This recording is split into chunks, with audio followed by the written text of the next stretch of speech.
Ne montrez pas votre sexe sur les applis de rencontre si on ne vous l'a pas demandé. Ça ne sert à rien, c'est pas cool. Si on vous l'a demandé, n'hésitez pas. Je m'appelle Fanny Vaudrenne, j'ai 29 ans et j'ai créé ce petit guide de séduction féministe qui s'appelle Séduire sans saouler. La séduction et la drague, c'est deux choses totalement différentes. On drague par volonté de voir un peu ce qui se passera. La personne en face qui va être draguée n'est pas forcément au courant et n'a pas forcément envie, n'a pas forcément dit oui, alors qu'on séduit quelqu'un avec qui il se passe réellement quelque chose. Siffler une femme, ce n'est pas draguer ou chercher à séduire une femme. Enfin, une femme ne peut pas être attendrie, ne peut pas être séduite en se faisant siffler comme on siffle un chien. Je suis désolée de vous annoncer ça. Le fait de se dire, ah tiens, elle rentre dans l'ascenseur, je vais aller dans l'ascenseur avec elle et je vais direct aller lui parler.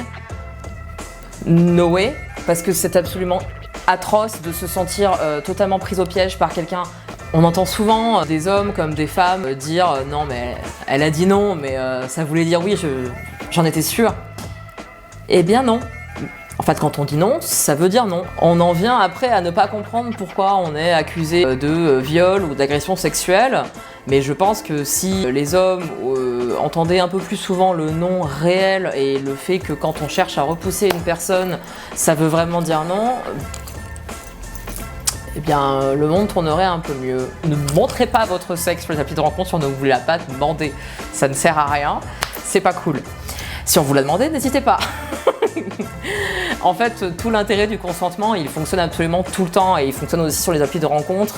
Donc il y a des tas de manières hyper intéressantes de parler. Par exemple, pendant le confinement, les deux sujets numéro 1 qui ont été recensés sur Tinder, c'est le papier toilette et l'émission Koh Lanta. Et moi, ce que je dénonce aujourd'hui, c'est ce principe de devoir absolument jouer un rôle, en fait, dans la société. Je tiens pas du tout à mettre une pression sur les hommes et sur leur nécessité à devoir se remettre en question.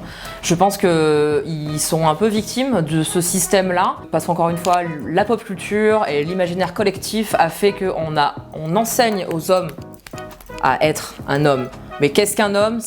Visiblement, dans la société, il n'y a qu'un seul type d'homme. C'est devoir être cette espèce de macho viril qui roule des mécaniques, qui doit tenir une porte à une femme, qui doit tout payer, l'addition à table. C'est des choses qui, malheureusement, ont conditionné l'imaginaire dominé dans la société et où, à mes yeux, les hommes comme les femmes sont victimes. Le seul problème, c'est que les hommes ont tendance à ne pas s'en rendre compte et à ne pas vouloir s'en rendre compte.